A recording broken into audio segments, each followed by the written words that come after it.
Hey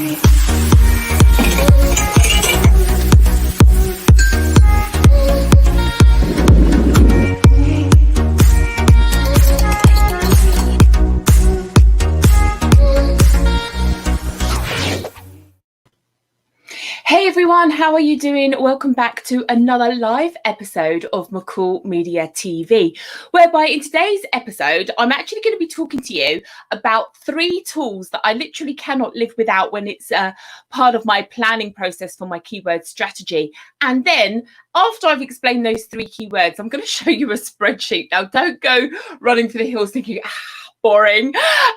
This spreadsheet is my little kind of master plan on how I plan and collect my data on my keywords. So this isn't a keyword research tutorial. This is talking about the tools that I use and the why or the reasons behind how I use them. So today's problem is all about what tools are out there to help you do your keyword research.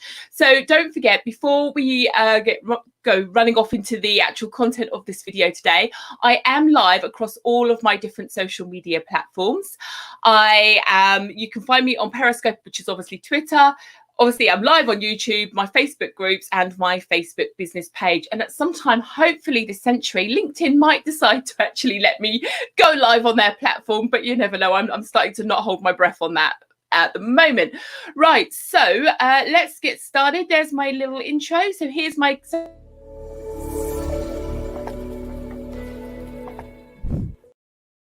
Okay, so the solution is you want to know 3 tools. You've probably come across them before, but I'm going to show you how they work in unison, which is a slightly different approach to what the other videos are out there by other YouTubers from what I can tell. So the first one we're going to talk about is Keywords Everywhere. And let me just quickly dive onto my actual website, share my screen with you guys. Let me just do this.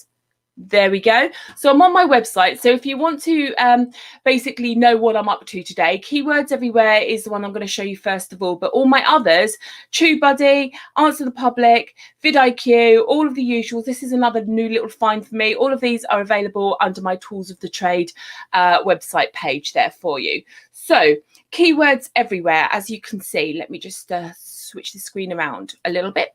Where are we gone? There we go. I'll get the right option in a minute. Keywords Everywhere. Now, all 3 of these tools are tools that you need to install. You basically download and install into your browser as an extension. So I'm working in Firefox at the moment. Most of them, as you can see on screen, will also work in Chrome. I tend to go live with StreamYard in Chrome, so I kind of have the 2 different browsers working simultaneously, and I'm lucky enough to have a 3-screen monitor set up here in my home office. But Keywords Everywhere is a tool that basically has quite an important part to play in my keyword research. So I'm just going to jump on over to my YouTube channel just so that you guys can find it. Oh, overnight I've gained about 6 subscribers. That's cool. When I went to bed last night, it was on about 176. That was quite a nice little find. Okay, so what we've got going on here, let me just actually put in the keyword that I'm working with today, because you'll see how that fits in with the actual spreadsheet at the end of this, because this was my homework last night. So keyword research tools, wasn't it? Research. I can't spell live on air. There we go, tools. Right. So as you can see, as I was populating this, YouTube's trying to be very helpful and give me lots of suggestions. This is the actual keyword phrase that we've been working with today. And I'm going to explain, obviously, at the end of the video, how I've come to that conclusion. But just for the moment, let's put this on here right now. Okay, so Keywords Everywhere, when you've got it installed, there's a little K, red K in a black circle up in the top right-hand corner. And you can basically toggle on and toggle off the functionality in the browser, which I wish the other 2 tools that I'm going to talk to you about had that functionality as well, because you actually have to sign in and sign out, and it gets a bit of a pain in the ass. Oh, excuse me, I shouldn't have said that. But if we just turn it on for a second, basically this means that this little bar down the bottom here is populated. Excuse me. Now, what this is doing, the first thing that I literally look at when I am playing with my keyword terms is to instantly see if there is a demand on a monthly basis for any of the terms that I'm looking at. So in this sense, at the moment, I am looking at a keyword term that has about 480 searches per calendar month, which for a small channel like mine, which is still trying to get itself established, has a small subscriber base, small watch time and views and things like that, and basically is pulling no momentum or showing no momentum or oomph, shall we say. I need to come up with a better word than oomph, but you get my meaning. With the YouTube algorithm, this is kind of reliant on me bringing traffic to my channel. So I want to look at keywords, keywords that have a volume that is kind of within my grasp as a small channel to compete in, as opposed to being completely out of my depth, playing head to head with the big boys and girls out there. So I tried to keep my keyword research volumes under 1,000. And so this is kind of practically mid-range. That's quite nice. So I will show you this on my spreadsheet in just a moment. So this is the first thing that Keywords Everywhere here does for me. The other thing that I use Keywords Everywhere for is up here on the age of the video. Now I will show you, when I've explained the other two tools in a minute, that there is a bit of a contrasting difference of opinion, shall we say, between the tools on things like the age, how whether it's been uploaded in the last 7 days or not. So I'm going to come back to that in just a second. So, but I have a quick look sort of stat here, and it generally is at the top of the screen of all my tools. It basically says, you know, this channel, Surfside PPC, which is probably pay per click, oh my word, it's going to be one of those days. Pay per click even basically has 2 videos, so they're kind of ranking top in this term at the moment. Maximum views, there's not enough information to show the average views. They say the average video is a year old. Keywords in the title, it's probably going to be going with the word keywords and research as being the 2 keywords. It's saying 2 out of 20, and there's been no videos added in the last 7 days. So I use that as a very quick glance because the information in this box is short, sharp, sweet and cute, shall we say. So that's basically what Keywords Everywhere does for me. Tool number 2 is my TubeBuddy. Now you're going to have seen me talk about TubeBuddy quite a lot, because since day one of me deciding that I was going to launch a YouTube channel, this has been my go-to sort of research company, as it were. So you've got lots of tools and functionality. Let me come back to YouTube and show you that. So I'm going to come back to this screen in a minute. TubeBuddy does lots of things. The next kind of thing I do when I'm looking at my keywords, so first of all, I've established there that there is a demand on a monthly basis, which is nice because traffic is basically searching on that keyword. I actually skip down to the TubeBuddy screen here because this visual display, let me just move it up a wee bit. I find this very, as a visual person, I find this very empowering, and I'll instantly click straight on through to get the little pop-up come up. And then one of the things that I do want you guys to bear in mind is, now I got quite disheartened with this initially, and then suddenly that light bulb moment went on, because the weighted score is how my channel is performing against basically YouTube. Now let's face it, I'm 4 or 5 months into this journey. I've got about 40, I think I'm just on the verge of about 50 videos, and you know, I'm still way, I haven't even hit 200 subscribers at the time of making this video. So let's face it, I'm not even a blip on YouTube's radar. So initially I was thinking to myself when I started off this, you know, this score's got to be really quite cool, and I'm like, actually no, it's not going to be really quite cool, because I absolutely have no influence over the algorithm whatsoever at the moment, because my channel is tiny, like tinier than tiny.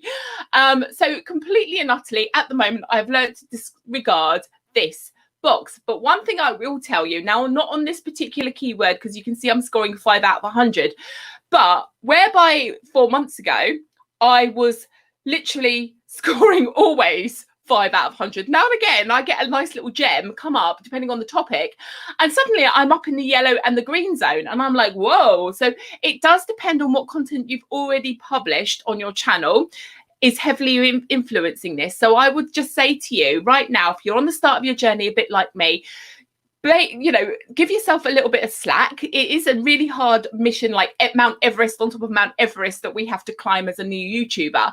don't take this as gospel at the moment. Just kind of keep one eye on it and just see how it patterns out and plays. But what you really need to look at is the unweighted opportunity, because this is what the YouTube environment, the whole infrastructure of YouTube, is telling you that keyword is going to have the power to rank as. And as you can see there, it's got the yellow 40 out of 100. It's telling me it's quite a good word. Now, the other thing that reason I jump straight over and get this little box to come up is because these three stats, and sorry, in fact, actually this fourth one, when it shows, these are really quite useful to me as a new YouTuber as well. First of all, one of the things that I tried to do, now I took this tip from, and I can never say her name. So again, if you're watching this, not like she's going to watch my channel, but Sunny Leonarduzzi, I really cannot pronounce her surname. Fabulous YouTuber, absolutely nailing it for, like, I don't know, the last 8 years or something on YouTube. But her advice on a new startup is to try and keep your pool of opportunities. So this is basically how many videos exist in the search results for this keyword term, to around about the 100K mark, I think it is. Let me just look at my notes. Yeah, now my channel, or my ethos and everything that I'm doing is in a very heavily saturated market, and I'm like, that is never going to happen. And if it is, I'm waiting for the day that I find this keyword term that is under 100K, that is actually kind of scoring me in the good zone, because as soon as I get a keyword, which I'll show you in my results in a minute, that's under 100K, I'm scoring like 5 across the internet for it.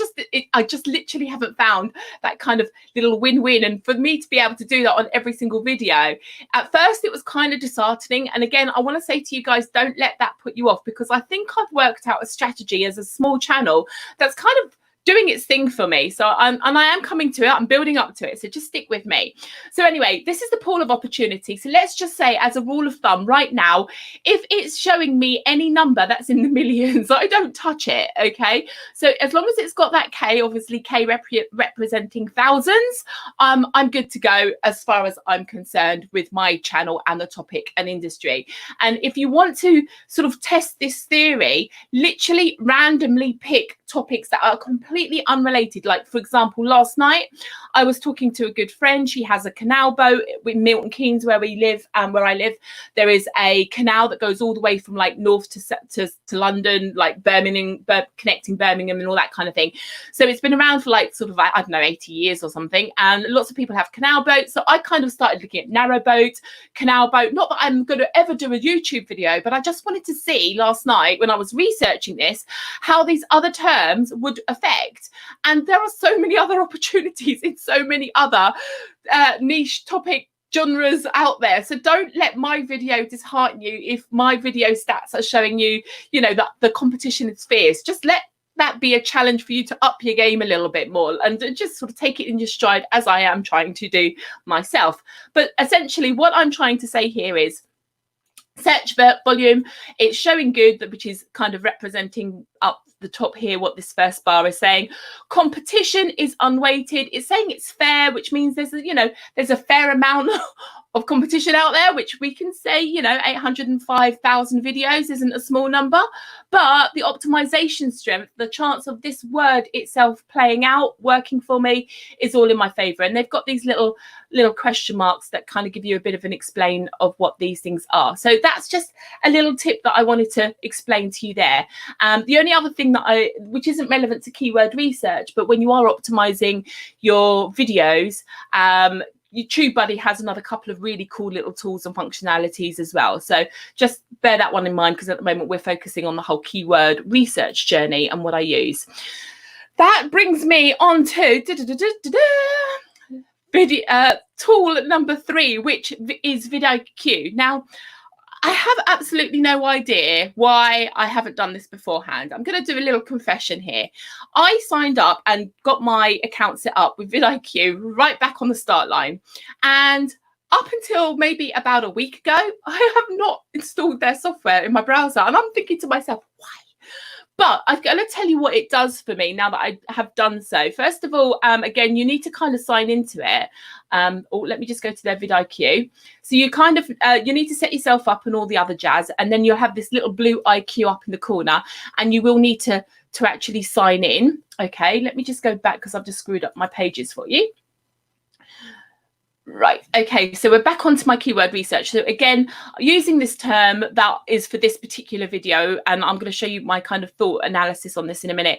Now, this is obviously vidIQ's stats. I'm going to come back to the stats in a minute because I want to show you how they play off against each other. But one of the things that I like to do is when I'm scanning down, obviously I've just explained this little graph here, and these are all their own different companies. So they all have their own different metrics, and they're all in command of what it is that they particularly want to monitor. So there is going to be variations, but the competition here is also showing as very low. So if two of these companies are telling me that the competition on this keyword term is quite low, that's sort of ringing alarm bells in my head as a small channel.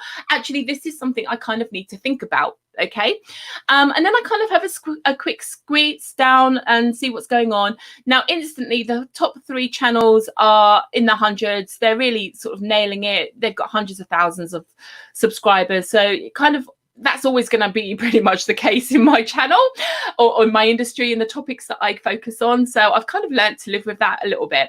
And as you can see, I think I'm on just the free the free account. I haven't even upgraded to pro yet, which I probably will do at some point in the future, but for the moment I like to take things in my stride. Now, the one really cool thing that I think the vidIQ does, in fact actually there's 2. First of all, there's this little box here which says enable inline keywords. When you tick on that, as you can see, the keywords now for each of these videos, these are the top ranking videos all the way down to where this line is down here somewhere. Where are we go? So pretty much when you go all the way down, you get this line, and then YouTube presents this other bar of tools. Once you've kind of hit that bar, you know those ones above it are essentially the top ranking videos.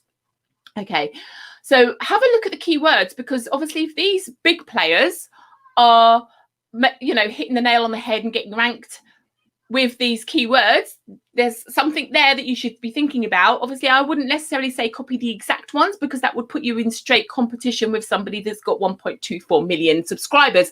Ain't gonna happen. But it does give you some food for thought, and you can see if there's any kind of crossover combinations of keywords. So if you look there, YouTube keyword research tools is the 3rd keyword there. And then actually they've got YouTube tools there and keyword research tutorial. And you can see keyword research tool, there's lots of repetitiveness on what I've done to what they've done, which is kind of making me think, yeah, this is not too bad. Now, as we scribe down, now this is one of those things that I'm going to have to literally show you in a minute, a completely different topic, just so that I can prove a point to you. As you can see, every single player so far, 124 million. And this little blue bit here, which is obviously saying powered by vidIQ. This is my other little find. This is the second little thing that I think is absolutely fabulous, because these 2 stats now played off against each other gives me a quick visual insight as to how things are ranking on these keywords. And as I said to you a minute ago, I'm going to show you this with another video in a minute, but 124 million subscribers, 48k views. I would have thought that would have been actually bigger views, especially when this one's got like, what's that? I would say about 1/3 the views, 1/3 the subscribers and double the views. Obviously this 4.2k, that's pants for a channel this size. I would also ignore this 98% ratio, and I'll show you why in a minute, because there was a channel that I found yesterday that only had something like, I don't know, 30 subscribers and had 3 dislikes, and it like dropped it down to like 70% or something really crazy. So I just ignore those little green ones.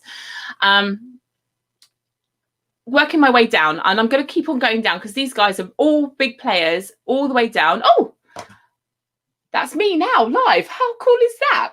Obviously, because I'm searching on my keyword research term that I did last night. Well, it kind of shows you this works. I've just kind of stunned myself. I wasn't expecting that. But moving on down, let me just get to the bottom of the screen here. Right. Okay. So this is where I wanted to show you these 2 or 3 keywords now. Let me just get rid of this little pop-up. Okay, so this lady here, if I remember rightly, she comes from Denmark. Please, again, if you are watching my video, do not criticize me on the pronunciation, but I think her name is Zithia Nim. Okay, this is where I want to show you. This is where it comes into play. She's got 1.85 subscribers, so not even quite 2,000 yet, which means she's a small channel. She's up and coming, kind of the girl after my own heart, or rather I'm a girl after her heart, because obviously she's conquering things a lot better than I am at the moment. But she actually has more views on this term than she has subscribers, which means instantly, from my perspective as a small YouTuber, hang on a second, there's opportunity. She is ranking in the top videos, and she's tiny in comparison to those millions of subscribers on those other big players. So this then suddenly becomes incredibly encouraging to a small channel like myself. So this is how I generally am going to look at things now. And then obviously moving down here, we've got this guy from Smart Video Tactics. He's got the same kind of terminology: YouTube keyword tools, YouTube keyword research tools. So very, very similar. And in fact, actually, YouTube keyword research, he's got it kind of doubled up. So you can see why he's ranked for my term now. He's got just under, well, just over 6,500 subscribers, and he's got a small number of views, but he's not doing too bad. Again, showing me weight, it's only 3 months old. Let's give him a year from now. I reckon those views will have definitely doubled over his subscribers. And then we've got Cynthia again. Now, this girl's doing really well. She's got a tiny channel in the top plays.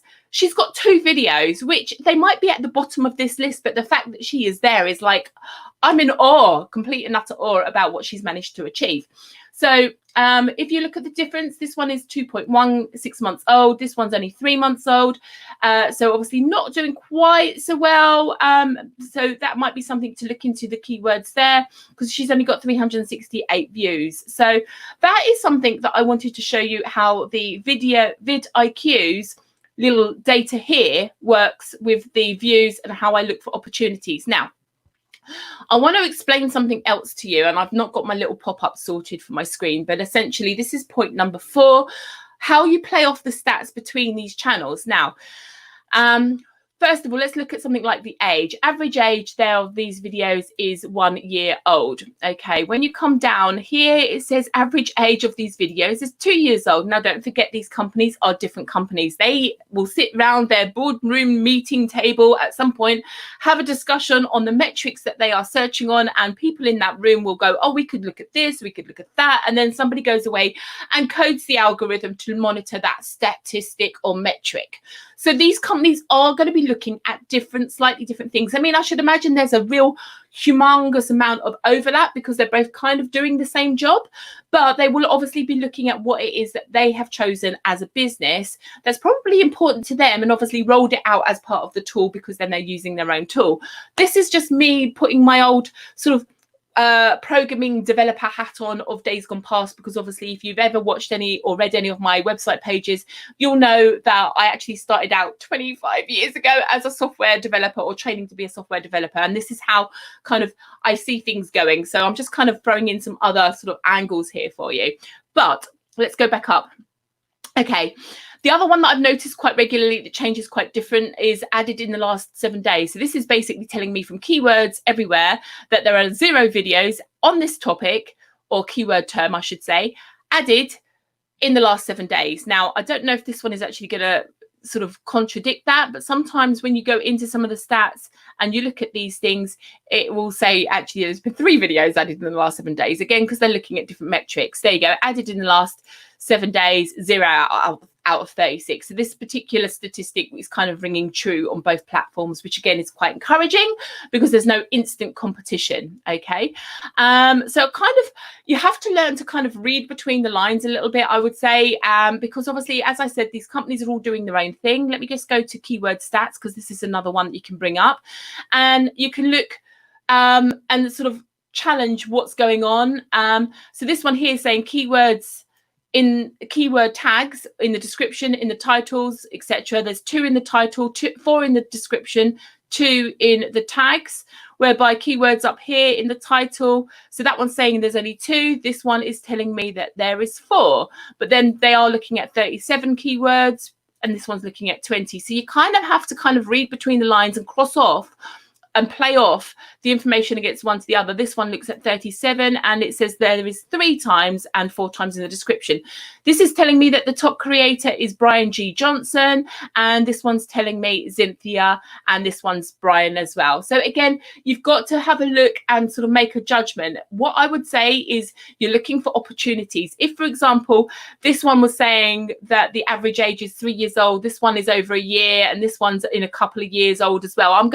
That to me is like there's 3 different companies with 3 different sets of metrics, all looking at the topic and what videos exist, and they're all telling me that there are videos on this channel that are over a year old, at which point YouTube loves fresh content.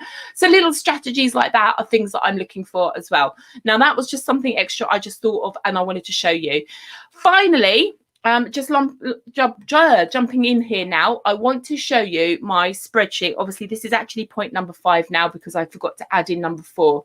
I'm just going to bring my spreadsheet over. Okay, so I've got this enlarging. Let's just so that you can see it a little bit better. Let's move me. Right. So this is my research last night on the keyword term that we've been looking at today, which is the subject of today's video. So this was my research last night, ready to broadcast or pre-publish this live stream video. I kind of use a little traffic light system. So green is opportunities, yellow maybe not doing too bad, red is just don't even go there. Okay, so when I'm going down, I start off thinking, right, I want to talk about keyword research, or do I want to talk about keyword research tools? And as you can see, this is like 1.43 million terms and results. This one's probably not doing too bad, but then there's 4,400 per calendar month out of my volume, and that's too big and too much for me. So I'm like, although the pool is small, there's too much of a demand, I think, for me to actually go head to head with some of the big players. And then the ranking for my channel on the weighted and unweighted was quite low, etc. So you just literally put your stats in. That's nearly 4 million. This one here is not too bad. I think the word strategy there is the key there. So I might do a video in the future, especially as unweighted, it's scoring 64 out of 100 opportunities. So you basically play, okay? Then you start to like narrow this down a little bit. You think, actually, this is starting to work out. You start to go into more of your long tail keywords. As you can see now, I've started to realize that there's some opportunities here, all in the thousands in the pool of opportunities. So I've been playing on those. Some of these are even better, like this one here. YouTube keyword research tools with the S for SEO 2020 is a slight different play on that. And you can literally see the 2 keywords of the terms are exactly the same. The difference is the year 2020, but the results drops it down by 100K, which obviously makes it a lot more easier to find. And I think that one there was also showing that the oldest video was 3 years. So this is probably one that I need to do a video on, double up on as well, especially as it's over halfway on the keyword term. But essentially, this is where you can see how much research. This took me about 2 hours. It actually takes me longer to do the keyword research just so I can get a video ranked than it does to actually plan the content of the video and everything else. Moving on further down, okay, this is where I started to really start to narrow down. This one here, YouTube keyword terms. There's a demand on a monthly basis, 62 per calendar month. And then I came across the term that I've decided to rank on, which was 480 searches per calendar month. And the pool was quite sufficient. It's probably edging on the more slightly higher end for my liking because it's above the 500. But the fact that it was in the thousands is good. The fact that there's a demand is good. And the fact that as an unweighted channel, unweighted keyword term against the YouTube environment was good. So all of these things, and there's the only thing I think was going against it was the fact that there are videos that have been made in the last year, sometime in the last 12 months, because the oldest video is still under a year old. So that's just one of those things. And obviously there's one video that's been uploaded in the last 7 days, but that still is quite a meaty area for me to work with. So what I then needed to do was try and experiment. So I've kept this term now, and as you can see, I have now kept this term everywhere in what I've done. There you go, making it bold. And what I've now done is I've extended it and maybe sort of brought in where I can secondary keyword terms to make more of a human area orientated phrase. So I wanted to get small channel in there. I obviously wanted to keep the 2020 because that brought the pool of opportunity right down, but obviously nobody's particularly searching on this. So again, I'm not quite sure how this is going to play out, but the fact that I wanted to keep that keyword term in my results and obviously do a play on this is where I managed to find a video that was less than 10k, which is amazing. But then it said there was 4 videos, so obviously lots of people have jumped on this as a term. But this one here right now is where I believe I've ended up residing. So what I've basically found is that the pool of opportunity was 100k. The oldest video was 2 years old, so there's opportunity there for me. And it's not particularly great with regards to the weighting, but given that this term is doing quite well, I figured this is probably the best place that I could go with my videos. So I've used the first half as the primary keyword and then like the whole phrase, as it were, as my secondary key phrase. And that is how I came to this conclusion today. And this is pretty much the same process I am doing at the moment on all my videos, purely and utterly because there is such a heavily saturated market for what it is that I'm trying to enter on YouTube. So hopefully you guys won't have quite the same challenge the way that I have, depending on what your topic is. I mean, if you were in the beauty industry, I know that's heavily saturated as well. So you might also find that quite a challenge, but I'm hoping that if you kind of follow the logical process on how I'm kind of coming to the conclusions that I'm coming, this might actually end up working quite well for you. So bit of a long one, but there was quite a lot to explain as always. So I hope you found that useful today. I'm going to kind of draw that to a conclusion now. So the benefits of doing this is obviously you get found, and if you get found, you've got to make sure that the click-throughs are happening, so then people go on and watch your video. So it's all good. It's all gravy. I haven't heard that term for years, but essentially that's where we're at. So thank you very much for watching. Obviously do subscribe to my channel, do give me some support because I'm doing this out of love and passion, and one day hopefully it might actually turn into something a little bit more meaty. I'm Angela McCall. This was McCall Media TV. Thank you for watching, and I'll see you on another video live very soon.